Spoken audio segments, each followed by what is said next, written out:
What is the story with religious congregations and charitable giving during the COVID-19 pandemic? Hi, I'm Bill Stanczykiewicz. This is the first day from the fundraising school, and I'm joined today by my colleague, Dr. David King. David leads the Lake Institute on Faith and Giving at the Indiana University Lilly Family School of Philanthropy, where his research is nationally and internationally regarded on the connection between religious faith and charitable giving, which David also brings into the classroom as a cherished member of our academic faculty. David, always great to be with you, and thanks for coming back on this Fundraising School podcast. Thanks, Bill. It's always great to be with you and great to learn together on these great topics. The Lake Institute has published a study on what has been happening related to the charitable giving within religious congregations in the year 2020, especially after March with the COVID-19 pandemic. What did you and your colleagues find? Well, we surveyed over 400 congregations and got specific numbers of how they were doing financially from March and through July, sort of at least the first half of the pandemic. We found out about 41% of congregations had declined in their giving, but the half glass full is that 59% were maintaining or even growing. And so I think with all of the challenges that congregations experienced over these past few months, to being able to sustain giving or to find even ways to improve was a great gift. Congregations are quite resilient. And so I think that's what we've begun to find with the study. David, of those 59% that saw the charitable giving maintain or even increase during the pandemic, were there any similarities amongst those congregations that maybe indicated why they were doing well despite the world health concerns? Yeah, I think a couple things stood out. We don't know the entire picture, but a few of the things that I think were key were, one, having the technological practices already in place to receive online digital giving, as well as being able to articulate that to their congregants.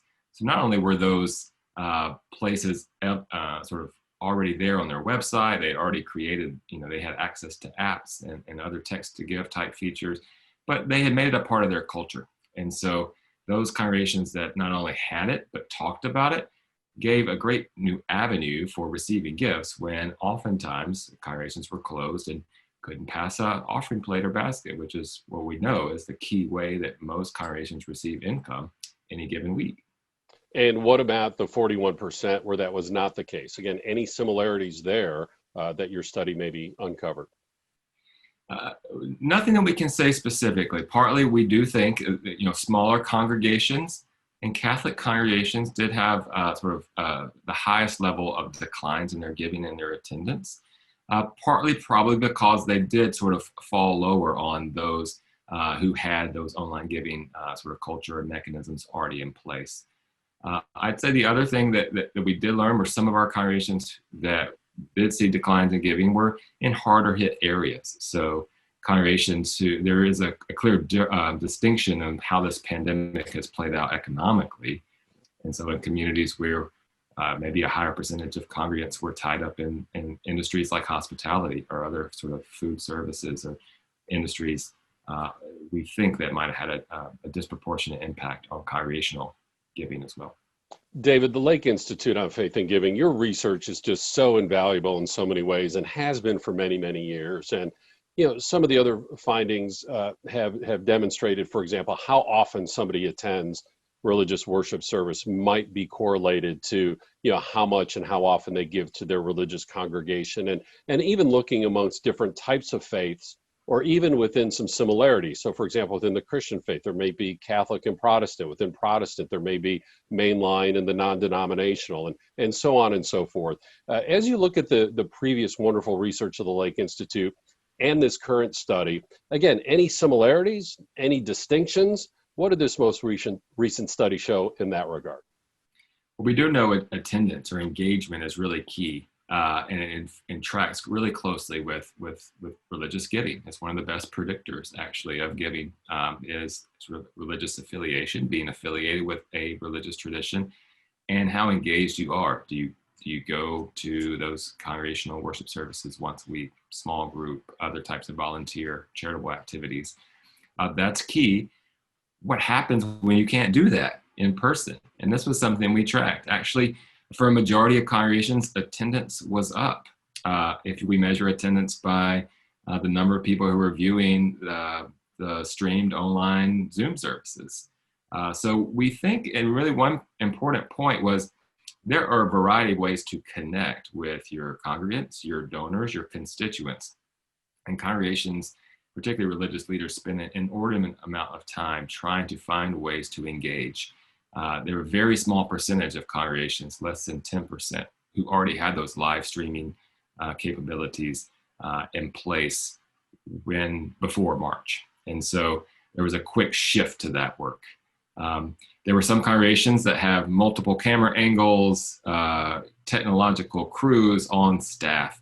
There are other congregations where the pastor was sitting at her kitchen table with her iPhone in front of her.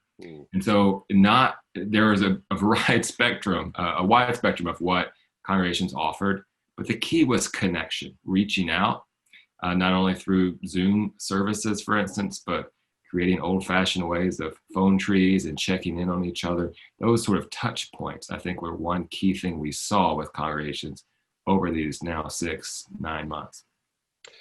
David, when we look at the nonprofit sector broadly, and one of the things we've observed through the fundraising school is that nonprofits that were strong already tend to be having the best prospects to endure through the pandemic. Those that already had close relationships with their donors and can stay in touch with their donors. And the research shows that donors typically stay with the nonprofits who they've already supported when there's an economic downturn. It can be difficult for nonprofits to gain new donors during a time of economic downturn. Do you see that as well in religious congregations? Again, are there similarities? Are there differences? What are you seeing there?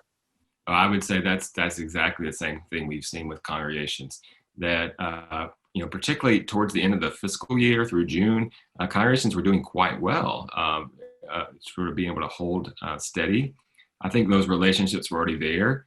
Their congregants rallied around that need that they saw and continued to give as they normally would.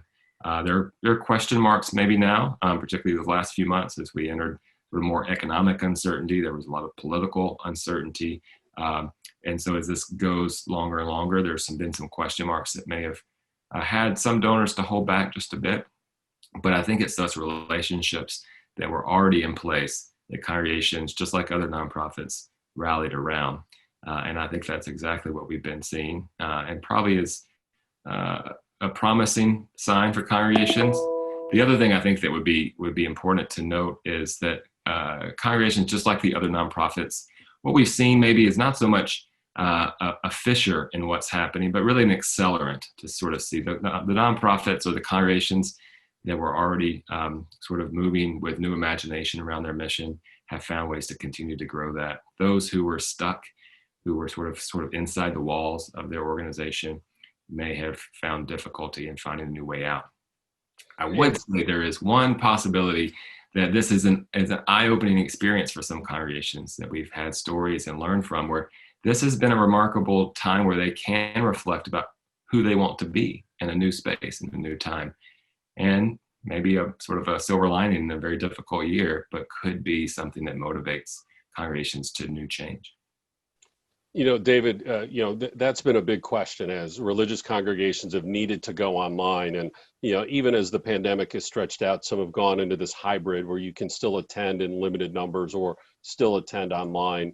And people have wondered, is that going to affect charitable giving to these congregations? And if I'm understanding you correctly, your study is showing not necessarily, that if congregations are maintaining high levels of connection, they can still maintain at least steady charitable giving from their congregations. I also know your study also found something very interesting in terms of the financial strength of the congregations, maybe determined how long they stayed online before going back in person. Can you help our audience understand that finding as well?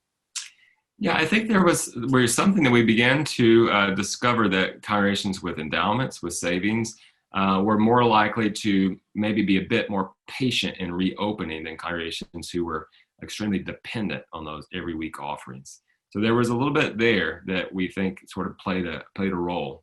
The question now, I think, as many congregations have reopened, many of them had hybrid types of forms of re-engagement. those congregations here in Indiana where we are, sometimes their outdoor services are about ready to pack it up for the winter. And so I think one question we're seeing that's concerning is that as there's Zoom fatigue, there's fatigue across the board.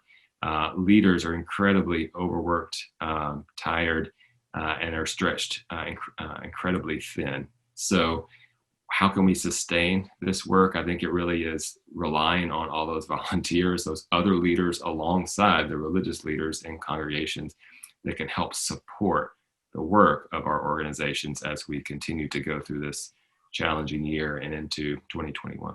And David, if I could ask you to summarize in that respect as we conclude here. Again, one thing I enjoy about serving alongside you is you find the data, you stick with the data, you apply the data, and we learn so much from you. But if I could ask you to just look forward, look ahead as best you can, what advice do you have for religious congregations? Technology rarely, if ever, goes backwards.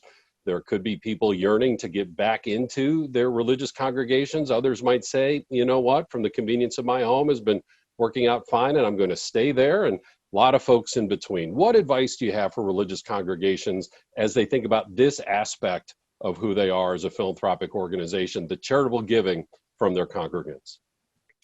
Yeah, I think an important note that we've learned even more so this year is not new, but I think being mission oriented, externally oriented, and bringing communities together to work for making a difference and change in communities, whether that's locally, nationally, internationally, it will continue to be the glue that we can see that will bring people into your organization.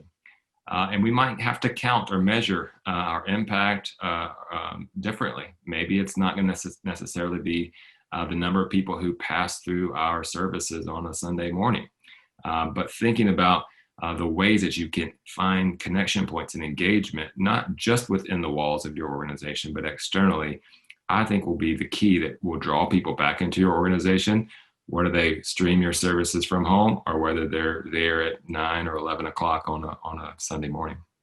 And suddenly, your potential audience is not just your local geographic region, your parish, however particular religious faith defines that local geographic area. Somebody could be on the space station and still be observing their worship service. And we've seen a lot of that. We've seen congregations who are attracting attenders from all across the states, internationally. It goes to show you the reach that this technology has, and how congregations that are healthy, thriving, and have a message that attracts those around mission, you can really grow your impact. Dr. David King leads the Lake Institute on Faith and Giving at the Indiana University Lilly Family School of Philanthropy. So I'm going to give you a web address here, philanthropy.iupui.edu. When you get to that homepage, look across the top bar and you're going to see institutes. You click on institutes, you'll get a drop-down menu, and you're going to find the Lake Institute on Faith and Giving. You'll find this study, which is available for free. You'll find the other research of the Lake Institute, and importantly, the professional development, executive education, continuing education that is research-based, but fully applicable to your religious congregation. All of that through the Lake Institute and Faith and Giving. Now, if you move one step over on that top toolbar to professional development, that's where you find the fundraising school, our public courses, our custom training, our current affairs series, our crisis response scholarships, these podcasts, all of our offerings as well. Again, that website, philanthropy.iupui.edu. With Dr. David King, I'm Bill Stanczykiewicz, and now you are more fully informed on this first day from the fundraising school.